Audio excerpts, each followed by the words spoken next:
Hello, good morning. This will be my first video not posted from inside the Nate-mobile. I am several thousand miles from the Nate-mobile visiting my wife's family in Dongtan, South Korea. I'm sitting beside a lovely river, but there may be traffic noises. My apologies. So first company business. Maelstrom just completed its Next Fest journey. I would say the outcome was fine. Not terrible, not great. We learned a lot. We got some amazing feedback from the people who've tried the demo so far. If you haven't tried it yet and you want to, feel free. I would say that the key takeaway is that the game's not done, which we know very well. And we got a lot of interesting ideas for where we can take it. But probably one of the key takeaways is that we are not going to be making this into our day jobs anytime soon. We went from about 4,500 wish lists to about 5,300, which is, it's good. Thank you for wish listing us if you did, but it is not,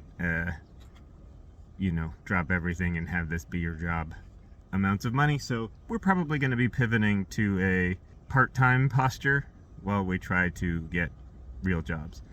This is a very interesting and possibly epical moment in the games industry, and my indie games and specifically indie games marketing journey have really taught me a lot about how things are right now. And they are very, very different from how they were even a couple of years ago.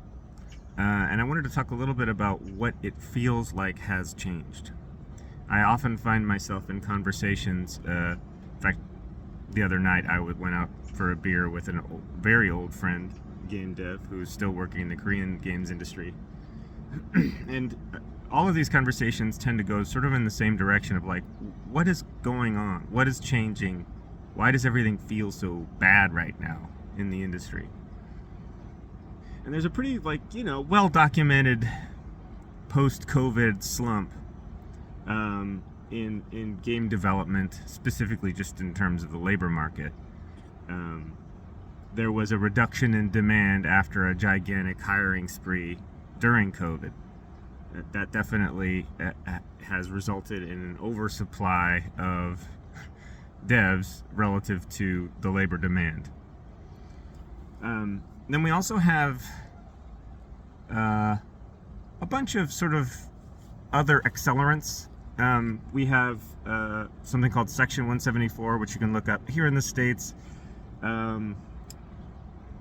As part of one of Trump's budget bills, I think in 2017, he got rid of a tax deduction for R&D, and it turns out a lot of game development, especially at larger game companies, was sort of benefiting from that tax. I don't know if we would call it a loophole, but it took effect last year, and it tended to coincide with a huge number of layoffs.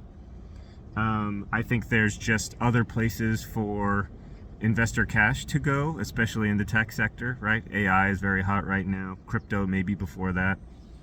The sort of dude bro investor who was fairly ubiquitous, 10 years ago in games, is maybe not sniffing around this industry as much as he once was. Just the structure of the way games are sold has changed pretty profoundly. You've got games as a service, you've got Roblox, you've got Fortnite. All of those things essentially are outsourcing a lot of the labor to children. When it comes to the Roblox editor and UEFN and things like that, which saturates the market and also trains an entire generation of gamers that games will be free to access, and that they will simultaneously be their primary playground or social network. And that tends to lock a lot of those gamers into those platforms because all of their friends are there, and it is, where they go to hang out with their buddies. So that's probably consuming a pretty significant chunk of games demand. What else we got? I mean, you can chime in the comments if there are other things you're aware of that are taking place. But what it all adds up to is there aren't nearly as many opportunities to be a professional game developer as there were very recently. So you have all of these recently unemployed professional game developers saturating the market. And then you also have very, very powerful tools, game development tools that are also free. I did a video about Unreal last week. Very, very powerful, very cool tool. And we are seeing a massive influx of recently unemployed professional game developers trying to, make their dream game, going indie, which is what I did. And it's a very beguiling dream to chase. And there is no shortage of purveyors of that dream. You've got the golden microphone guy, telling you how to market your game on Steam. Here are the steps that you follow. And you will, if you're good enough, you could be a winner too. But that is what we discovered over the past week, is that is also a very saturated market. As I said in a previous video, almost 3,000 entrants in the Next Fest. An entire industry around selling shovels during the gold rush, right? So many how-to videos on YouTube. And you just have a very, very high amount of very high-quality product vying for the attention of gamers. And there can only be a few winners. And everyone else is panning for gold and coming up empty. I realized in talking to my friend the other night that I think there may have been a significant shift in the status of the game developer, and maybe to a similar extent, the status of the visual artist, that's taken place sometime over the last couple of years. If you go back to the 1800s, there was a time when it was financially viable to be a professional musician, because to hear music, you needed a person nearby with an instrument playing music for you. And then the phonograph industrialized and democratized people's access to music. And then, maybe more profoundly, the radio filled everyone's ears with music in a way that didn't require a lot of musicians to create it.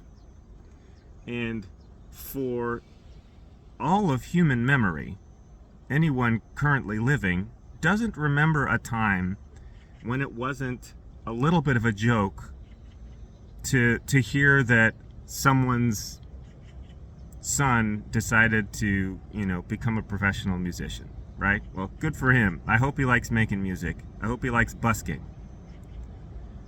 Because, it's not a viable career path and hasn't been for at any time that I can remember, or any of us can remember. I think that game devs have become buskers. I think the transition took place, that there is now such a drastic oversupply of expertise and such a concentration of access, or concentration of capacity, bandwidth perhaps, in a very few number of outlets. We have these schools like DigiPen, right? That are pumping thousands of new game devs into an industry that is massively oversaturated with game devs. And it's even having the effect of the few people I know currently who have jobs in the professional games industry are feeling continuous anxiety and precarity, because labor has currently zero leverage in this equation. Even if you have a job, you're terrified of losing it, and the companies themselves are extremely aware of how replaceable everyone is. And I would say, as an American game dev, you're even more precarious, because one thing that the entire games industry learned during COVID is that remote work is nearly as effective as in-person work. And if that's the case, why would you hire an American dev team that costs 2 to 3 times more than a Brazilian or Lithuanian dev team? So there's a lot of stuff happening in that industry. And I think in the end, there is just the question of what it means to choose to be an artist. And I mean artist in this sense, not necessarily as a visual artist, although it could mean that, but just to create art, to create a thing that is both beautiful and has meaning. No artist really ever made art for the money, and there's a great filtering taking place now where if you want to be a busker, if you want to make a game because you love making a game, there's never been a better time to get to it. Any of us can make a game now. But if you want to make a living, games may not be where it's at. I don't know where it is at. I think it's been very interesting to watch the other people who used to work with me at Intercept Games navigate this new reality. I've seen several people, just some of the best developers you've ever met. 2 former coworkers have tried getting jobs at the Postal Service. One has become an art teacher. My perspective, having worked in games since 1993, there was a time when to make a game required a manufacturing apparatus. Games had to be burned to discs and sold in a store. And that meant that there was you needed a lot of workers to make a game, all up and down the chain. And there were many, many fewer games vying for consumer attention for that reason. It was an industrial undertaking. And, with the advent of Steam, probably the writing was on the wall, right? Was that with digital distribution, it really, in theory, just comes down to make the best game and do your best to get it noticed. And it is still that, but it is that in a marketing and media environment that is calibrated to give the spoils to the people who are willing to monetize for marketing access. And as someone who is congenitally predisposed to blame myself when the things that I create are not successful, my impulse is to say, well, if Maelstrom didn't get seen by a large number of people, that's because we didn't make it good enough. And you can always hit yourself with that stick. And from a certain perspective, it is true. There is probably some amount of good that a work of art or a game that you made could be that would make it undeniable. That everyone who ever saw it would immediately go to their local Discord server and tell all their friends, this thing blew my mind, you have to try it out. Those things exist. And you'll still get a Balatro every once in a while, right? There will still be winners. But one thing that we've noticed is, with these YouTube videos, for example, or really with any kind of communication that you make in the world of social media, there are algorithms. You heard me talk about algorithms with respect to Steam. It's true of YouTube as well. What we tend to see when we're not monetizing, which we haven't done because we don't have money to spend on marketing, is there's a little wall that the algorithm will not put you in other people's feeds if you don't monetize. Now, eventually, every once in a while, we'll get a person come on through and leave a comment, and that's great. But I think that there are probably more invisible barriers to true virality than there were back in the time when the success of my independent comic was contingent on people reading my blog, because the world of blogs was truly democratic, whereas these algorithms actually do control whether or not you are even aware that a thing exists. And that's all very interesting.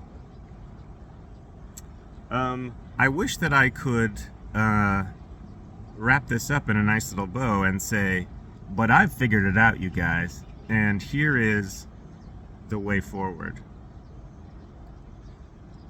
I don't know the way forward. I do know that I have had a few opportunities to ask myself why I'm doing this. Whether it is worth making a thing, really for the joy of making the thing, of putting an interesting thing out into the world for other people to share and enjoy. And there are always, other paths you can take. There are the people selling shovels at the gold rush. I could pivot to how to make an indie game videos. I could learn how to make a high quality talking to the camera YouTube video and become the Rick Beato of game development or something. I kind of, while I enjoy sharing things here, I kind of don't want to I don't want my job to be being a personality on the internet. Not that I even necessarily have the ability to do that. Oh my gosh, there are just so many bugs crawling around me right now. So maybe now is a good time. I think this is a centipede. Yikes. I'm going to stand for the last part of this video, and maybe it'll give it more emphasis or something. Here, let's get a view of this beautiful river I've been sitting beside. Isn't that nice? Where do we go from here? Well, we're buskers now. We do it for the love, and maybe every once in a while somebody drops $1 into the guitar case. And I didn't know. I didn't know that that's where this career path ends up. And there's always a non-zero chance that one wins the lottery and one becomes the rare successful independent game developer. I certainly still have skin in that game. But yeah, this is just kind of the way it is right now. And I want to highlight, I haven't invoked AI as a reason for any of this, but it is absolutely going to make everything that I just mentioned 1,000 times worse. So with that little bit of optimism, let me sign off from Dongtan, Korea, saying, get buskin', y'all. Bye.